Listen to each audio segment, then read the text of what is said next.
Assalamu alaikum guys, welcome back to my channel and today we are gonna learn about chapter number 4 cell. तो सबसे पहले paragraph में cell की basic definition बताई गई है कि cell is basically a unit of the life, कि कोई भी लिविंग ऑर्गेनिज्म का जो बेसिक यूनिट होता है जहाँ से उसके लिविंग ऑर्गेनिज्म की ग्रोथ स्टार्ट होती है उसको कहते हैं, वो होता है उसका सेल। ठीक है। The term cell was discovered by Robert Hooke और उसको डिस्क्राइब करने के लिए और उसकी फर्दर इन्वेस्टिगेशन 3 साइंटिस्ट ने मिलकर की थी, जिनके थ्रू एक सेल थ्योरी इमर्ज हुई थी। ठीक है, वो थे शील्डन, शॉन एंड वर्शॉ। ठीक है, रोडोल्फ वर्शॉ। उसके बाद नेक्स्ट ये जो पूरा टॉपिक है ये आपके एमसीक्यूज़ के लिए इंपॉर्टेंट होता है। ठीक है, रॉबर्ट ब्राउन ने डिस्कवर किया था न्यूक्लियस। फिर उसके बाद शील्डन एंड शॉन ने डिस्कवर की थी सेल थ्योरी, और उसके अलावा इन लोगों ने बताया था कि सेल वो स्ट्रक्चर होता है that contains a nucleus and surrounded by a semi fluid substance enclosed by a cell membrane. मतलब बीच में इसका न्यूक्लियस होगा और बाहर की तरफ उसका साइटोप्लाज्म होगा, और सबसे बाहर जो एक लेयर होगी उसको कहते हैं, वो होती है इसकी सेल मेम्ब्रेन। कुछ ऐसे सेल्स होते हैं जैसे प्लांट सेल्स जिनके आगे सेल मेम्ब्रेन के अलावा भी एक और प्रोटेक्शन के लिए लेयर होती है, उसको कहते हैं, वो होती है सेल वॉल।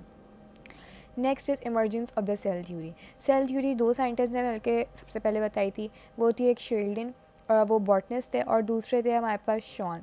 ठीक है, जो जर्मन साइंटिस्ट थे। दोनों ने क्या पॉइंट्स रखे थे, 2 पॉइंट्स रखे थे। वो था कि all organisms are composed of 1 और मोर सेल, कि हर ऑर्गेनिज्म के पास एक से ज़्यादा सेल होता है। और नेक्स्ट उनका पॉइंट ये था कि जितने भी सेल्स होते हैं वो हर किसी लिविंग ऑर्गेनिज्म के लिए बेसिक फंक्शन या बेसिक यूनिट प्रोवाइड कर होते हैं। नेक्स्ट उनका एक पॉइंट ये था शील्डन और शॉन का, क्योंकि सेल थ्योरी के 3 पॉइंट्स थे, तो उनका नेक्स्ट पॉइंट ये था कि जितने भी सेल्स होते हैं वो इमर्ज करते हैं नॉन डी नोवो से। डी नोवो का मतलब होता है वो वाला स्ट्रक्चर जो लिविंग ऑर्गेनिज्म नहीं है। मतलब उनके अकॉर्डिंगली एक लिविंग ऑर्गेनिज्म जो बन रहा है वो एक नॉन लिविंग ऑर्गेनिज्म से, which was later on modified by another scientist who is known as Rudolf Virchow 1855 के अंदर। ठीक है, उन्होंने ये बताया था कि जितने भी सेल्स होते हैं वो division of pre existing cells है। मतलब एक सेल जो पहले से बना हुआ है वो डिवाइड होता है 2 में और नया सेल बना देता है। ठीक है, अब ये जो सेल्स होते हैं ये इसकी वजह से पता लग गया कि जितने भी सेल्स होते हैं वो डी नोवो के बजाय एक लिविंग ऑर्गेनिज्म के के डिवीजन से बन रहे होते हैं। Next is all about the microscopes. Microscope वो वाले ऑर्गेनिजम्स होते हैं जो लिविंग जो बहुत छोटे छोटे जो हमारी नेकेड आई से नज़र नहीं आ रहे होते हैं उसको देखने के लिए हेल्प कर रहे होते हैं, वो ये एक स्ट्रक्चर होता है। ठीक है, डिफरेंट टाइप्स होती हैं लाइट माइक्रोस्कोप की। एक होती है लाइट माइक्रोस्कोप, होती है एक्सरे माइक्रोस्कोप, और एक होती है इलेक्ट्रॉन माइक्रोस्कोप। जो लाइट माइक्रोस्कोप होती है वो वाली इन सारी जितने भी माइक्रोस्कोप्स हैं उसके सोर्स ऑफ लाइट जो होगी उसके अकॉर्डिंगली उनके नाम रखे गए हैं। तो लाइट माइक्रोस्कोप क्या यूज़ कर रही होती है, नॉर्मल सनलाइट या कोई भी विजिबल लाइट। एक्सरे माइक्रोस्कोप क्या यूज़ कर रही होती है, एक शॉर्ट वेवलेंथ की एक्सरे एज एन इन्हांसिंग और इनलाइटनिंग टूल।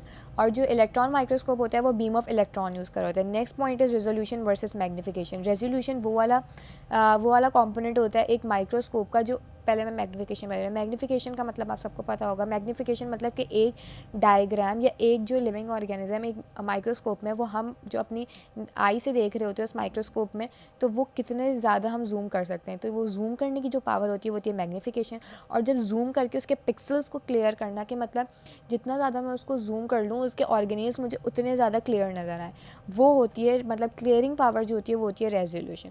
तो हर डिफरेंट माइक्रोस्कोप की डिफरेंट मैग्निफिकेशन होगी और डिफरेंट उसकी रेजोल्यूशन होगी।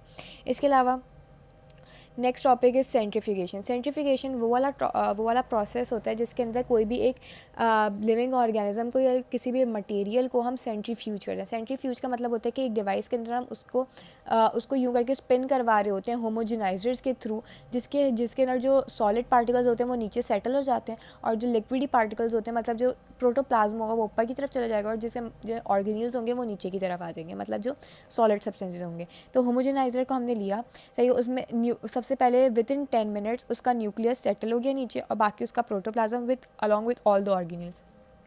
उसके बाद और मतलब 10 + 5 15 मिनट्स के बाद उसका माइटोकॉन्ड्रिया नीचे सेटल डाउन हो गया। फिर 60 मिनट्स के बाद उसका राइबोसोम्स एंडोप्लाज्मिक रेटिकुलम भी सेटल हो गए। उसके बाद फिर क्या हो जाएगा, सॉल्युबल पोर्शन ऑफ साइटोप्लाज्म नीचे से सेटल हो गया, बाकी जितना भी लिक्विडी पोर्शन ऑफ साइटोप्लाज्म था वो ऊपर रह गया। फिर next is the difference between the prokaryotes and eukaryotes. तो प्रोकैरियोटिक वो ऑर्गेनिजम्स होते हैं जिनके पास डिस्टिंक्टिव न्यूक्लियस नहीं होता है, मतलब उनकी जो न्यूक्लियर मेम्ब्रेन होती है वो प्रॉपर नहीं बनी हुई होती है। And eukaryotes are those organisms जिनकी न्यूक्लियर मेम्ब्रेन डिस्टिंक्टिव होती है, मतलब जिनकी न्यूक्लियर मेम्ब्रेन प्रॉपरली बनी हुई होगी, ठीक है। प्रोकैरियोट्स में ज़्यादातर यूनिसेलर ऑर्गेनिजम्स आ जाते हैं और यूकैरियोट में यूनिसेलर प्लस मल्टीसेलर आते हैं। इसके अलावा प्रोकैरियोट्स वो वाले ऑर्गेनिज्म होते हैं जिसके अंदर mitochondria, endoplasmic reticulum, Golgi apparatus, लाइजोम, plastid, ये सारे के सारे मेम्ब्रेन बाउंडेड नहीं होते, मतलब ये बिल्कुल स्कैटर्ड होते हैं साइटोप्लाज्म में विदाउट एनी मेम्ब्रेन, ठीक है। तो इसलिए डिस्टिंग्विशेबल नहीं होते इतने ज़्यादा कॉम्पोनेंट्स इसके। और यूकैरियोट्स होते हैं उनके अंदर प्रॉपर सारे के सारे ऑर्गेनल्स होते हैं सेल के।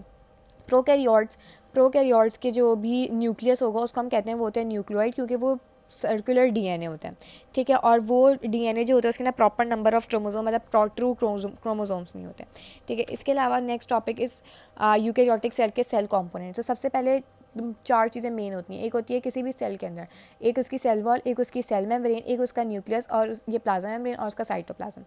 सेल वॉल किस ऑर्गेनिज्म में होगी? सिर्फ और सिर्फ प्लांट सेल में होगी। एनिमल सेल के पास कोई सेल वॉल नहीं होती। उसके बाद नेक्स्ट स्ट्रक्चर जो होता है एनिमल सेल की फर्स्ट लेयर जो होती है वो होती है प्लाज्मा मेम्ब्रेन या सेल मेम्ब्रेन, या फिर आप इसको यही करेंगे फ्लूइड मेम्ब्रेन होती है।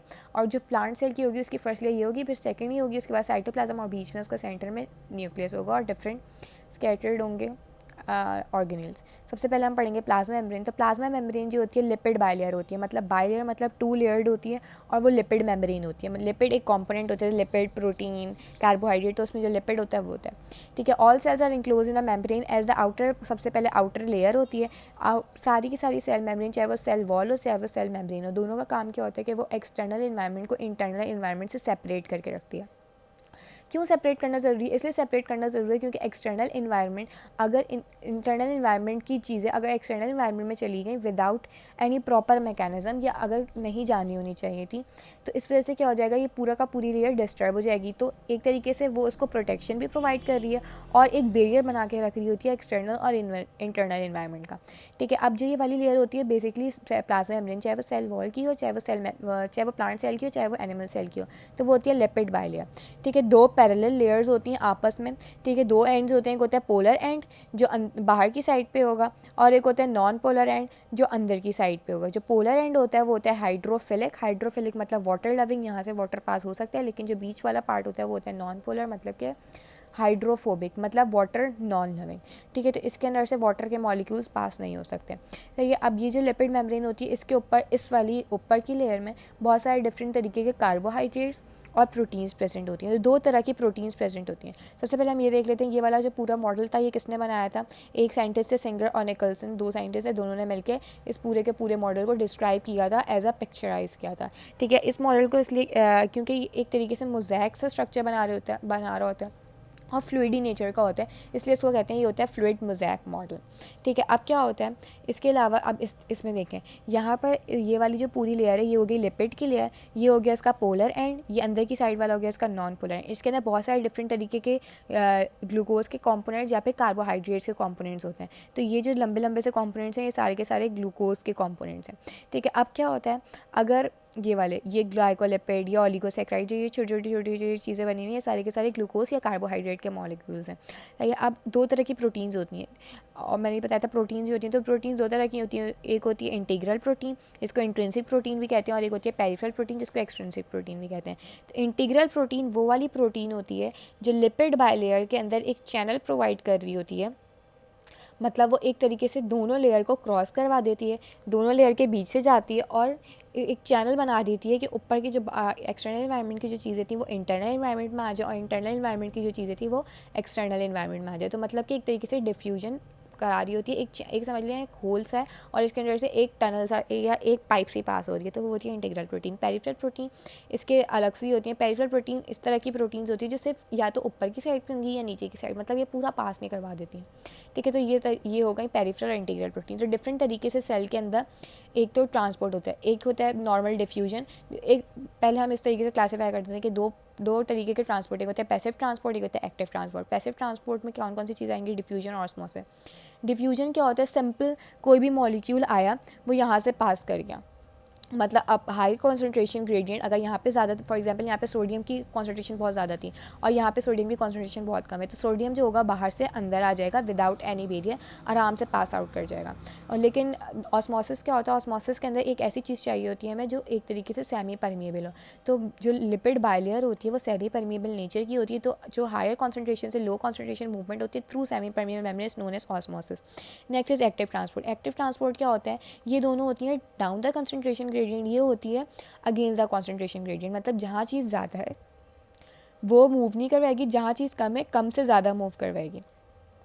ठीक है, तो ये होता है एक्टिव ट्रांसपोर्ट और इसके अंदर एनर्जी भी कंज्यूम हो रहा होता है। इसके अलावा अब दो तरह की चीज़ें होती हैं, एक होता है एंडोसाइटोसिस और एक होता है एक्सोसाइटोसिस। एंडोसाइटोसिस का मतलब होता है कोई चीज़ सेल के अंदर आ रही है, फॉर एग्जांपल ये चीज़ थी, ठीक है, अब यहाँ पे ये बाहर पड़ी हुई थी सेल के, सेल जो होगा हल्का सा इन्वेजनेट करेगा, ठीक है, ये चीज़ सेल के अंदर आएगी, सेल अपने सूडोपोड्स निकालेगा और इसको एज अ वैक्यूल या वेसिकल अंदर ले लेगा। तो ये अंदर जो चीज़ आ रही है इसको कहते हैं एंडोसाइटोसिस। दो तरह की होती है, अगर तो लिक्विड होगा तो वो होता है पिनोसाइटोसिस और अगर सॉलिड होगा तो उसको कहते हैं वो होता है फैगोसाइटोसिस। फिर एक्सोसाइटोसिस, एक्सोसाइटोसिस समझ लें इसका बिल्कुल ऑपोजिट है, जो भी चीज़ बाहर की तरफ है वो अंदर, जो अंदर की तरफ है वो बाहर चली जाएगी, जो सेल के अंदर है सेल उसको बाहर एक्सक्रीट आउट करवा देगा। तो आज के लिए बस इतना ही, अब मैं आपसे अपनी नेक्स्ट वीडियो में मिलूंगी ताकि ये चैप्टर का पार्ट 2 में कंप्लीट करवा सकूँ। Thank you so much, subscribe to my channel, like and hit the bell notification button. Thank you.